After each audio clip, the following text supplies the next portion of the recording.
que Allah SWT escolheu o profeta Muhammad sallallahu alaihi wasallam como sendo árabe, como sendo o último mensageiro para Deus, o louvado dele, enviar mensagem para toda a humanidade. Por que Deus, o louvado dele, escolheu o profeta Muhammad sallallahu alaihi wasallam entre os árabes? Qual é o motivo por essa escolha? Tem o Sheikh Sheikh Abu Hassan Nadawi da Índia. A Índia, mashallah, era um grande centro islâmico. Nós, como muçulmanos, sempre falamos Andalúcia, que é Espanha e Portugal. Nunca a gente fala da parte da Índia. Da Caxemira também. Antes de Paquistão. Caxemira é um estado da Índia, mas a Índia ela é muito grande. Desculpa, na não Índia é tem mais... estado da Índia no momento, mas antes não, era da Não, a Índia era todo o Paquistão, Afeganistão, Bangladesh, Índia e Sri Lanka. Era um país só e era todo muçulmano. 80% da população da Índia era muçulmana. Tem castelos maravilhosos, todos muçulmanos. Infelizmente, teve uma matança muito grande quando os ingleses e portugueses invadiram lá, crucificaram 30 mil sheiks, queimaram todos os alcorões, mas mesmo assim os muçulmanos resistiram, fugiram para o norte, tanto para Bangladesh, quanto para Paquistão, quanto para Afeganistão. Por isso que a maioria de Paquistão e Afeganistão e Bangladesh são muçulmanos. E muitos deles nessa fuga foram mortos. Muitos. Eu estive lá 3 vezes na Índia. Então, hoje a Índia tem mais de 200 mil mesquitas, tem mais de 500 mil sheiks, tem mais de 10 milhões Hafiz Quran, tem mais de 300 milhões de muçulmanos. Todo mundo fala que a Indonésia é o maior país muçulmano do mundo. Mentira! O maior país muçulmano do mundo é a Índia. Então, na Índia tem várias universidades islâmicas. Quantos milhões tem? A Índia tem 1 bilhão e 100 milhões de pessoas. Mais de 300 milhões. Mais... a porcentagem.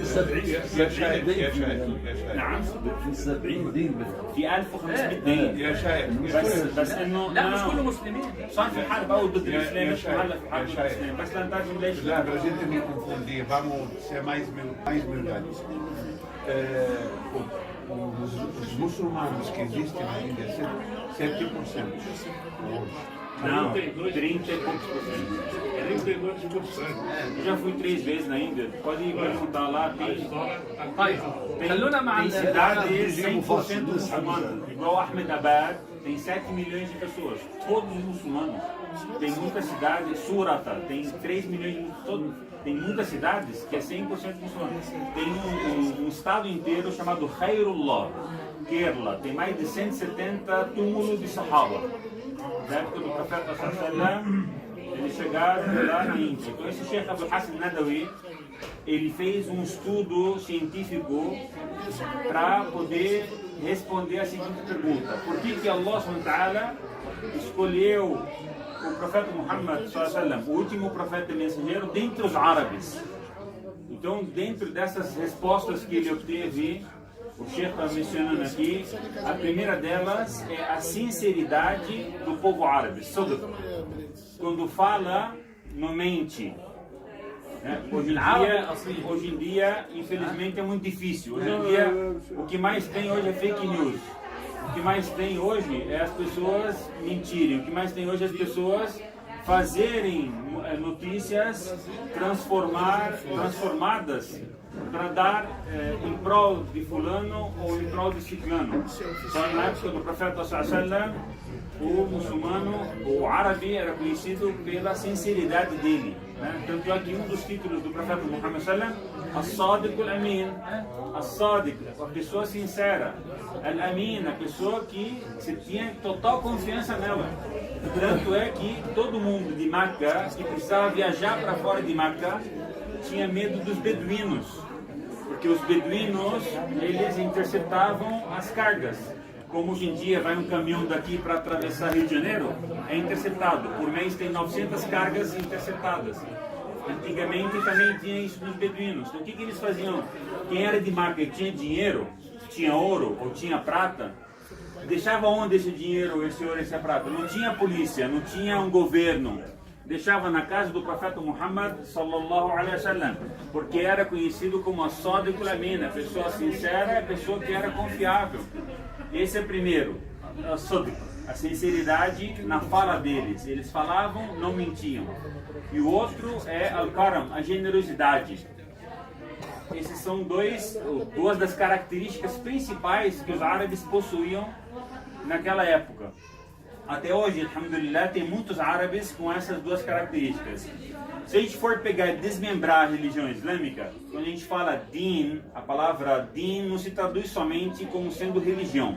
A palavra din é muito mais ampla que religião. Religião é uma ligação. Você faz uma ligação entre você e alguém. Então, religião, tanto é que tem pessoas que não adoram só Deus, tem pessoas que adoram status, tem pessoas que adoram vaca, tem pessoas que adoram fogo, etc. É uma ligação, né? Din não é só ligação, din é um método de vida. Então, nesse método de vida, nós precisamos ter 5 coisas. O Sheikh resumiu em 3, e ele pode ser expandido em 5. Então, primeiro, você tem que ter a sua fé, imaniyat. Que você tem que ter a fé em Deus, a fé nos anjos, a fé nos livros sagrados que Deus revelou, a fé nos profetas e mensageiros que Deus escolheu, a fé no dia de juízo final, que todo mundo vai ser questionado naquilo que fez durante a vida dele, e a fé no destino, quer seja bom, cada um de nós ter a fé. Depois temos o ibadat, que seria adoração. Então nessa ibadat, adoração, você tem como rezar, como você jejuar, como você pagar o zakat, como você fazer o hajj. Depois você tem o mu'asharat, o mu'amalat, o akhlaq. O mu'asharat, que nem relacionamento. Por exemplo, aqui nós estamos na casa do irmão Ibrahim, Allah yahfadu, né? Todos os muçulmanos aqui estão vindo dando os pesares, os sentimentos na casa do irmão Ibrahim, mas toda a família, o consolo, toda a família está unida. Isso aqui não se vê em outras sociedades, a não ser nas sociedades árabes muçulmanas. Essa união da família, né? Alhamdulillah. A gente vive aqui no Brasil, somos brasileiros, mas infelizmente tem pessoas que não conhecem os primos deles. Tem pessoas que não conhecem nem avô nem avó. E nós, alhamdulillah, temos relacionamento com parentes e parentes e parentes de 10ª geração por causa dessa mu'asharat.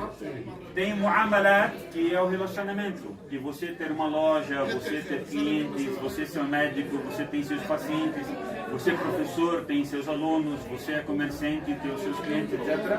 E tem o akhlaq, que é a ética. Então, o karam, a generosidade, ela faz com que o mu'amalat e o mu'asharat, elas ficam fortes, né? Quando você é generoso com tal pessoa, Allah subhanahu wa ta'ala é generoso com você.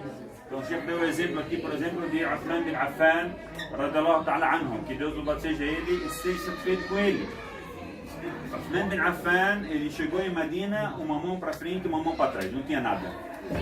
No dia seguinte, perguntou onde é que fica o mercado da cidade para começar a trabalhar. Chegou uma certa época que teve uma calamidade de muita fome em Medina. E todo mundo estava sem mercadoria e ele recebeu mercadoria da Síria que chegou para ele. Então os comerciantes vieram comprar essa mercadoria dele para poderem tirar proveito da situação, que estava numa necessidade que todo mundo precisava de mercadoria e não tinha mercadoria. Então esse que ofereceu o dobro, esse que ofereceu o triplo, esse que ofereceu o quádruplo, esse que ofereceu o quíntuplo para poder ganhar na venda dessa mercadoria, uma vez que não tinha mercadoria naquele dia.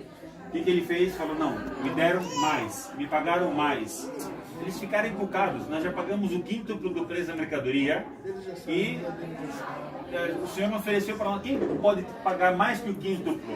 Ele pegou e doou tudo para quem precisava, porque Allah subhanahu wa ta'ala, ele recompensa cada caridade que você faz 10 vezes, não é só 5 vezes.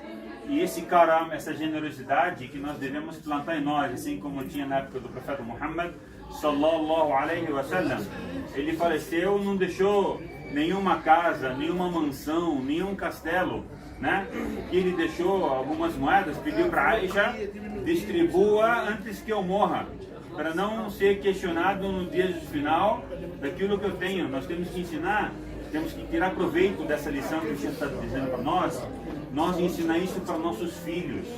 nós ensinamos isso para nossa família. Nós temos que ter um tempo para sentar e conversar com a nossa esposa, sentar e conversar com nossos filhos. Um dia nós vamos partir, assim como o tio Abu Hussein, Allah Ramon, ele partiu dessa vida. Nós temos que nos preparar para essa partida. O que nós vamos deixar para os nossos filhos? O que nós vamos ganhar depois da nossa partida? Alhamdulillah, todos os irmãos estão falando bons testemunhos dele. Devemos pedir para Allah subhanahu wa ta'ala aceitar todas as ações que ele fez e toda a ação que nós fizemos pela sinceridade. Porque o profeta sallallahu alaihi wasallam, ele fala para nós a respeito de um pequeno gesto que pode anular toda a nossa ação, que é a riya, que é a pessoa fazer para se mostrar, fazer para poder se achar, para poder se aparecer. É muito perigoso, então muito importante a gente sempre pedir para Allah subhanahu wa ta'ala, antes de começarmos a fazer qualquer ação, para que Allah subhanahu wa ta'ala aceite de nós. Quando a gente está fazendo a ação, pedir para Allah subhanahu wa ta'ala para aceitar de nós. E quando nós terminamos de fazer a ação, pedir para Allah subhanahu wa ta'ala aceitar de nós. Pedir sempre para Allah subhanahu wa ta'ala aceitar cada ação que a gente faz com a sinceridade, para que Allah subhanahu wa ta'ala aceite de nós com sinceridade. Nós estamos fazendo isso, entregando essa ação na mão de Allah subhanahu wa ta'ala, para que Allah subhanahu wa ta'ala possa nos recompensar no dia final.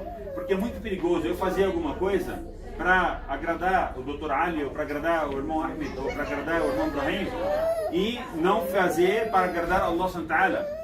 Porque se eu fizer uma ação para agradar o irmão Ibrahim e não for para agradar Allah, astaghfirullah, no dia de final, eu vou cobrar Allah subhanahu wa ta'ala, eu fiz essa ação. Ele falou, não, você não fez para mim, você fez para Ibrahim. Vai pegar do Ibrahim a recompensa que você estava esperando, ou a recompensa que você estava almejando. Por isso é importante a gente aqui renovar sempre a nossa intenção para sempre agradar Allah subhanahu wa ta'ala. Últimas duas colocações que o Sheikh falou aqui a respeito que Makkah é centro geodésico da Terra. Por exemplo, você vai carregar uma criança com a sua mão, com a palma da mão. Onde é que você coloca a criança para carregar ela e ela ficar no plano? Você coloca no umbigo, porque o umbigo é o centro geodésico, é o centro de gravidade, centro de massa da pessoa. O Brasil, por exemplo, o centro de geodésico da América Latina fica na região de Chapada dos Guimarães, lá no Mato Grosso. O centro do Brasil fica próximo de Brasília. Você distribui a massa de toda a região e vê onde é que fica. Você pega hoje o mundo e distribui, você tem 1 bilhão e 200 milhões na China, 1 bilhão e 1 milhão e 100 milhões na Índia. Você pega a Europa com 600 milhões, você pega o Brasil com 200 milhões, México com 300 milhões. Vamos supor que você pega uma pessoa de cada um desses 240 países e fala, olha, vamos nos reunir num lugar onde cada um de nós vai andar a menor distância possível para a gente poder se encontrar. Isso significa o centro geodésico, né, o centro de massa. Onde é que fica esse centro geodésico do mundo? Fica na Kaaba. Quando você faz o cálculo para verificar. Tanto é que quem vai para a China vai por Dubai, que é o caminho mais rápido, o caminho mais curto, apesar de ser em outro lugar do mundo. Mas não tem outra saída? Não, tem a Europa, só que fica muito mais longa. Ou pela África do Sul também fica muito mais longa. Então o centro geodésico do mundo é em Makkah. Outro assunto, por que Allah Ta'ala escolheu o profeta Muhammad sallallahu de Makkah e não de outro lugar do mundo? Por quê? Porque é o único país que nunca havia sido colonizado por nenhuma das civilizações anteriores. O único. Você pode pegar a Pérsia, você pode pegar a Pérsia, Grande Pérsia, os castelos da Pérsia. Não sei se alguém de vocês já foi para Irã, ou já foi para a região onde tinha castelo na Pérsia. No Líbano todo mundo foi para Balbi, certo? No Líbano todo mundo foi para Anjar, certo? O que você lembra quando você vai para Anjar ou você vai para Balbi? Tanto Balbi quanto Anjar está cercada de muros. Esse muro é para quê? Para proteger quem mora lá dentro de quem está lá fora. E se você descer, tanto em Balbi quanto em Anjar, tem como se fosse depósito, como se fosse um subsolo para se proteger se tiver alguma invasão, descer as mulheres, descer as crianças, para proteger de lanças, proteger de alguma guerra. Únicos castelos de civilizações do mundo que não tinha muro eram castelos na Pérsia, que hoje é Irã, de tão forte que era a Pérsia, e nunca conseguiu dominar Makkah, nunca invadiu, porque tem 700 quilômetros de estrada deserto, Faraó, quanto forte ela era, quanto que Allah Ta'ala fala sobre ele no Alcorão Sagrado. O Faraó dominou toda a região do Egito, toda a região da Palestina, chegou até a Grécia. Nunca conseguiu chegar até em Meca, por causa do deserto. Você pega o profeta Sulaiman, ele foi até Saba, mas ali em Meca não tem uma, apesar de ser perto, mas veio pelo mar, para Saba, que fica no Iêmen. Você pega Alexandre o Grande, que dominou o mundo, nunca chegou em Meca. Então Meca é o único lugar do mundo que jamais havia sido dominado por nenhuma civilização. Por isso que Allah Ta'ala, são N motivos, né? Allah Ta'ala recebe mais, Allah Ta'ala, ele que escolhe quem ele quiser. Pedimos para Allah Ta'ala aceitar nossas ações. Resumo da história. A terceira coisa A língua árabe, quinta coisa. Para finalizar, a língua árabe é a língua mais perfeita de todas as línguas do mundo. É a língua mais perfeita no sentido da conotação, no sentido da riqueza da língua. Uma palavra, o Sheikh pegou uma palavra constituída de 3 letras, Mim, Lam e Kaf. Então você pega essas 3 letras, Mim, Lam e Kaf, só muda os acentos. As mesmas 3 letras. Malik significa rei, Mulk significa reino, Melk significa posse, né? Malak significa anjo e muitas outras palavras, né? Malik significa reinado. Allah Ta'ala ele colocou a riqueza na língua árabe de uma forma tão perfeita. Se você pega a língua inglesa, quando você fala sobre literários da língua inglesa, você volta para onde? Volta para Shakespeare de 1500, quer dizer 500 anos atrás. Você pega a língua portuguesa, você volta para Luís Camões de 1600, 400 anos atrás. Você pega a língua francesa, qualquer língua que você pegar, você pega a língua chinesa, qualquer língua que você pegar, você vai voltar para 300, 400 ou 500 anos atrás. A única língua que você volta para 1000 e poucos anos é a língua árabe. Por causa do quê? Por causa do Alcorão Sagrado, porque Allah Subhanahu colocou no Alcorão Sagrado apenas 600 páginas, toda a riqueza que a gente pode ter numa língua perfeita, com a gramática perfeita. Enquanto qualquer gramática no mundo, cada tantos anos está sofrendo uma alteração, uma constituição nova para poder adaptar a realidade. Já o árabe não, ele já está perfeito desde aquela época. Então essas riquezas todas fizeram que o Allah Ta'ala escolheu o profeta Muhammad sallallahu alaihi wasallam naquela região, daquele lugar, daquela situação, naquela época. حتى كمان اللغة دي عشان مشتقاتها كتير ومعناها كتير، علشان القرآن يصلح لكل زمان ومكان، عشان كل أهل زمان لما ييجوا وربنا يبعث لهم على رأس كل 100 عام، ربنا يبعث عالم من العلماء يعمل إيه؟ يجدد للأمة أمر دينها. إزاي؟ إن هو يفهم مشتقات القرآن ويتعامل مع هذه المشتقات بالإيه؟ بالوقت الحاضر المعاصر فيفيد الناس. لن تجد أي لغة إلا في وقتها، فإذا هي بتنفع الناس اللي في نفس الوقت. طب الناس اللي جايين بعد كده ما لا تصلح، لكن اللغة العربية لا، اللغة العربية مشتقاتها تدي معاني جديدة، فتدي أجوبة للأسئلة الجديدة وللأمور المحدثات اللي تحصل في حياة الناس. يجد الناس لها معنى في مشتقات اللغة، إن فيها المعنى ده وكمان فيها المعنى ده وكمان فيها المعنى ده، وإلا لو كان هو معنى واحد كان النبي عليه الصلاة والسلام عمل لنا تفسير القرآن وهو ده وخلاص. إنما لا، والخيل والبغال لتركبوها، عشان انتوا تعرفوا الكلام ده بس النهارده اللي عندكم الخيل والبغال، ولكن قال ايه؟ ويخلق ما لا ويخلق ما، دي الاعجاز بقى. هيبقى في طياره، لو قال لهم في طياره كان هيصدقوا الكلام ده، لكن لما يعطي بقى الاعجاز اللي هو ايه؟ ويخلق ما لا تعلمون، عشان نوصل الى ان الله سبحانه وتعالى جعل هذا القرآن ليس لزمن النبي صلى الله عليه وسلم فحسب، وانما إلى الناس إلى أن تقوم الساعة، وتعهد بحفظه فقال إنا نحن نزلنا الذكر وإنا له لحافظون. طيب يا شيخنا، طيب